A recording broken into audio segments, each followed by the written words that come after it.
Welcome back to the Blackbird Shed. A little update today on where we are with the two pairs or the two nests that I've got.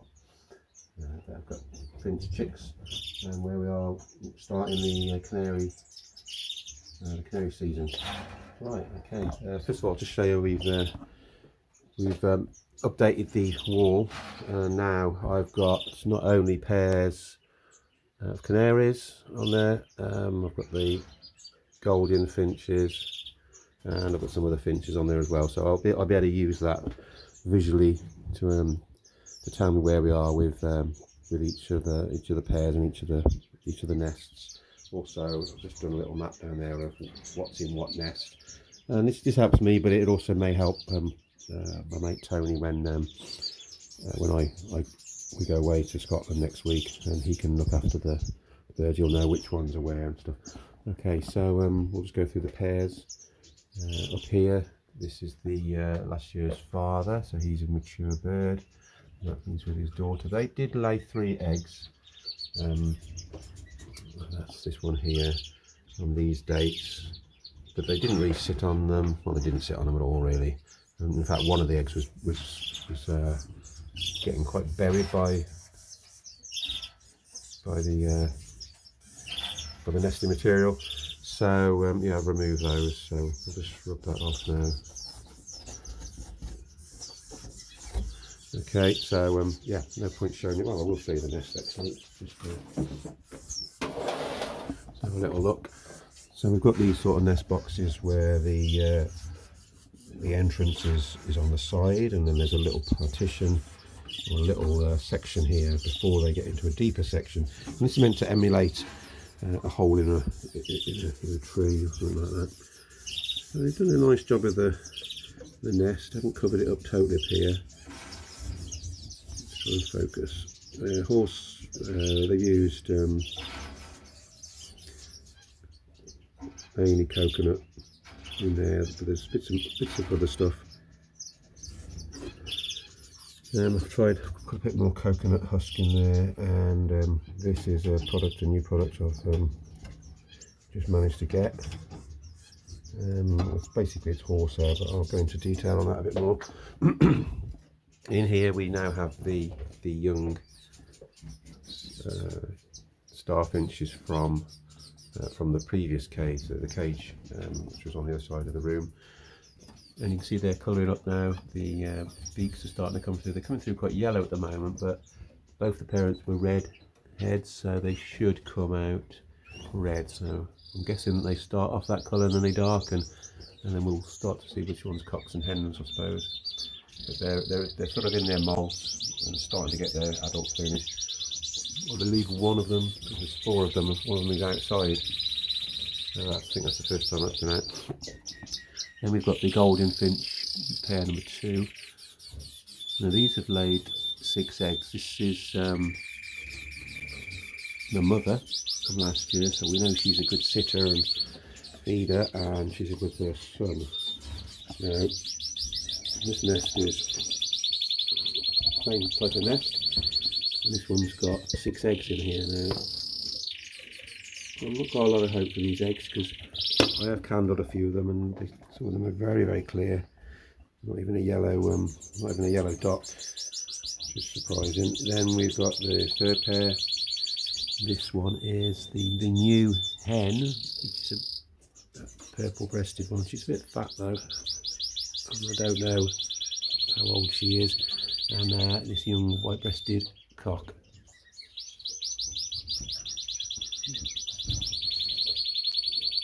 There he is. Their nest is it's quite a nice nest they've got. Well made inside there, and it's covered up there, but again there's no eggs. So fingers crossed on that. I don't know if they're in, whether she's in condition really. And then down here, this is the starfinches. This is the pair of starfinches. Now they have left the nest now, and I've removed the nest box which was here. And there they are. I mean, they are super cute. So they left the nest about 4 days ago. There's 5 starfinch chicks. So cute. And there's the parents. So those are the ones we've got in that other nest, sorry, in that other cage. Should be obviously red faced, unless I suppose there's some yellow faced in the genetics. I don't know. We'll see. Don't know if it works that way. Up here we have the two Bengalese, which are, or society finches, which are fostering. I'm not going to disturb them just now, but they're doing really well, the young in there. I've got some little videos, I'll show you those now. I think I took one yesterday or the day before, so I'll show you that now.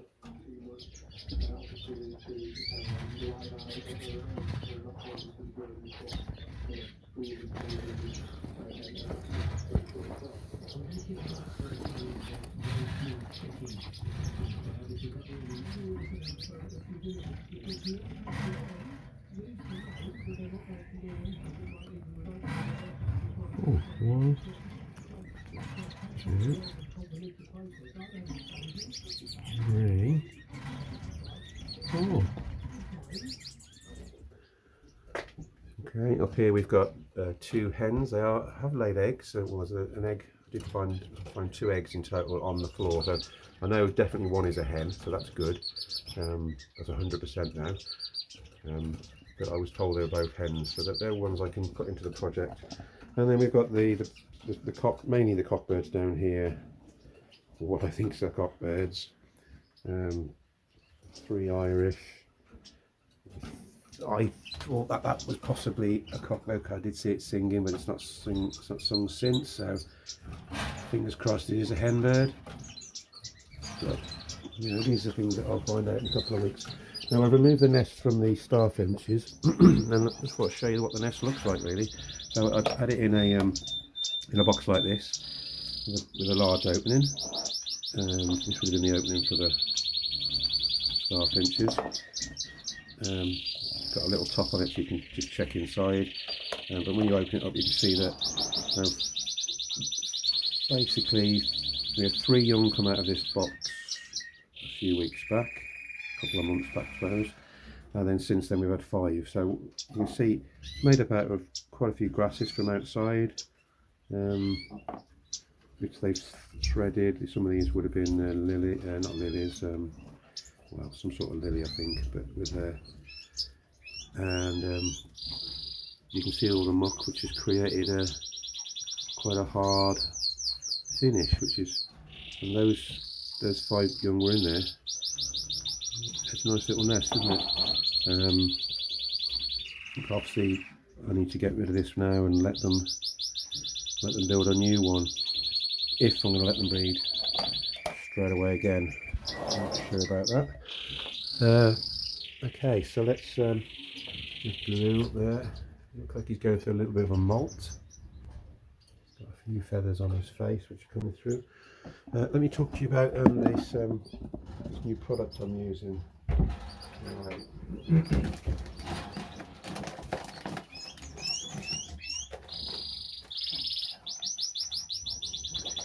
So before I go on to the new product, this is a product another product I've been using. Obviously, with the finches, I've been using the tried and trusted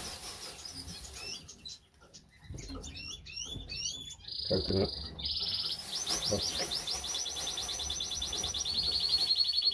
And that's very good. They'll twist that round into a circular shapes and create covers over the nest as well as round. I've also got a white version of that, which serves no purpose being white, I suppose, but it is white. I've got an example of something like this. It's a lighter colour, see a little bit of it in there. So it does the same.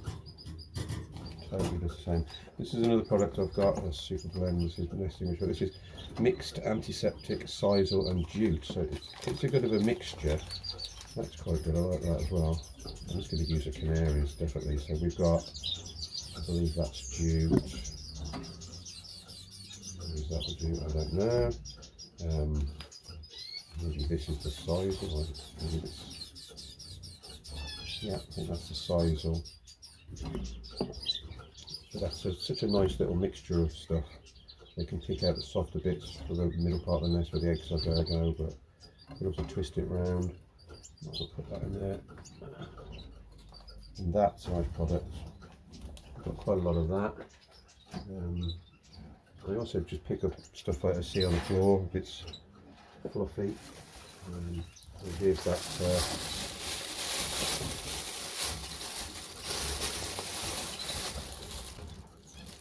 That's that white coconut fibre.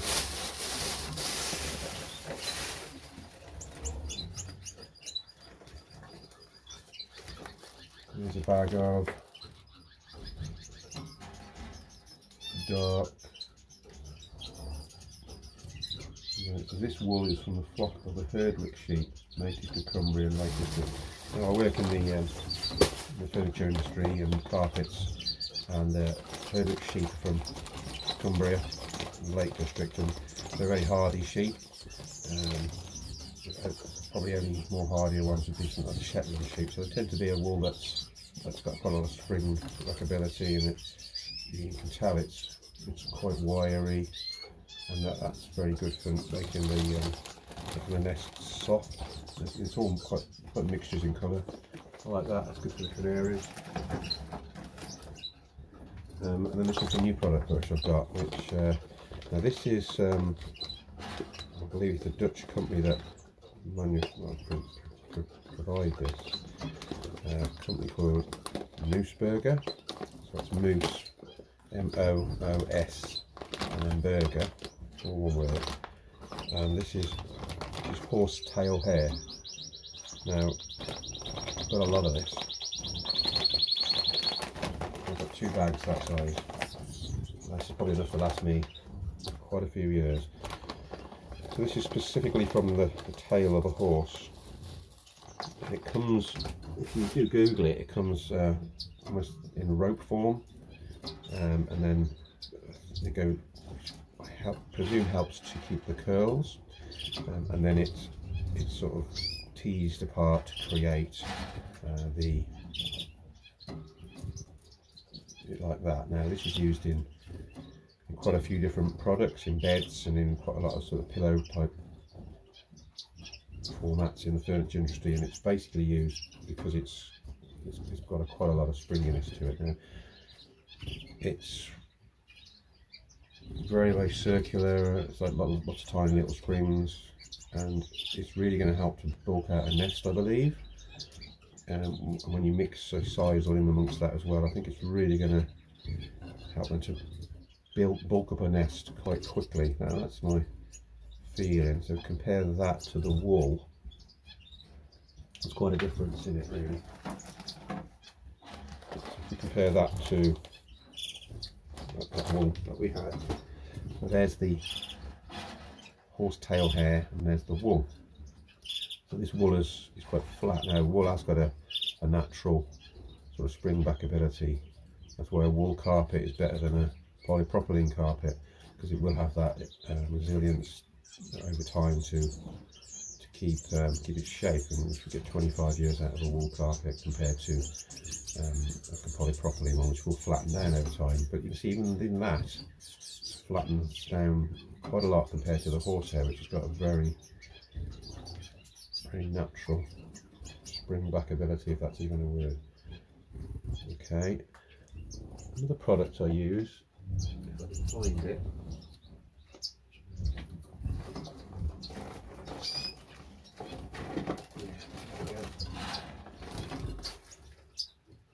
Sharpie, which is, I don't know what it is, so it's finely cut pieces, it looks like pieces of cotton. That can be just nice to just finish off the nest, the intricate parts of the nest before I put the soft stuff in. Obviously I use felt liners.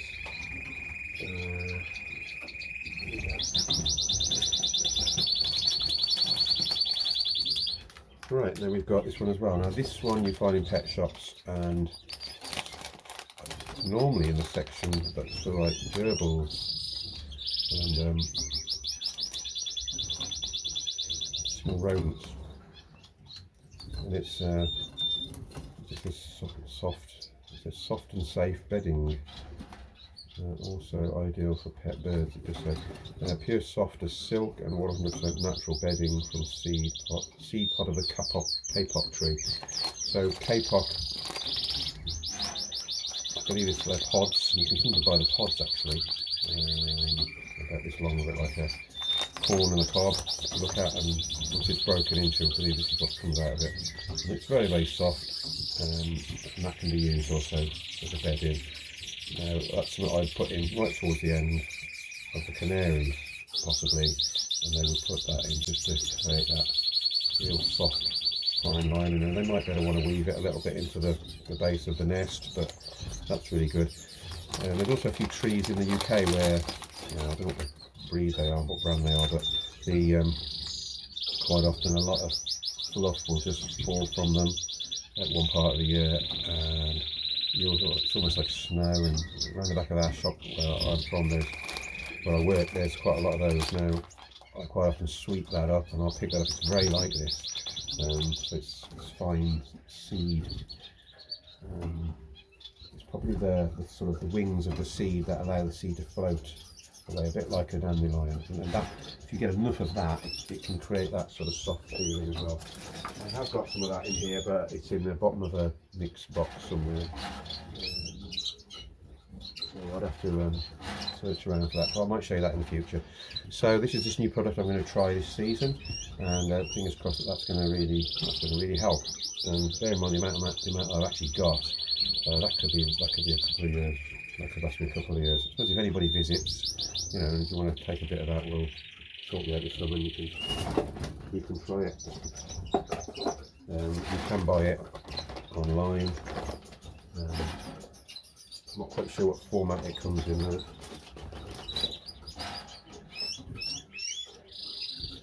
But I've noticed it's not cheap. Right, let's pause the video. Okay, so all my products are in here. It's a bit of a mess at the moment. There's a lot of nest boxes in there. I've ordered another couple of Finch nest boxes there. These plastic ones, which I showed you just a moment ago. These are the canary boxes. They'll be coming out shortly, within a couple of weeks, within 10 days probably, and then I'll be able to reorganise that. But that's got a lot of mixture of different types of nests and nesting materials and odds and sods. There's a few cages and a carry case there, and I've also got my rings ready here. I don't do closed rings, I just use plastic numbered rings, and it just allows me to remember which bird is somewhere. And we've got a bird's thing in there, and then he stops. So he's one who definitely knows a cock.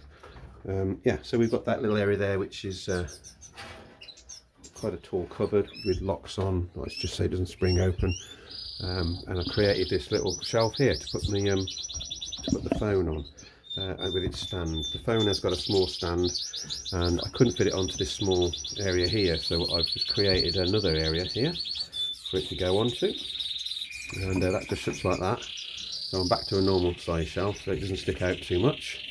And if I want to put my phone on it at the moment, there's no room. It won't fit on that shelf, so I just flip that down, and then that can go onto there like that. So that's just a little bit I've added to the shed, and little things like this, little handmade things. You just have a little bit of work, maybe an hour to do something like that. Make it look good.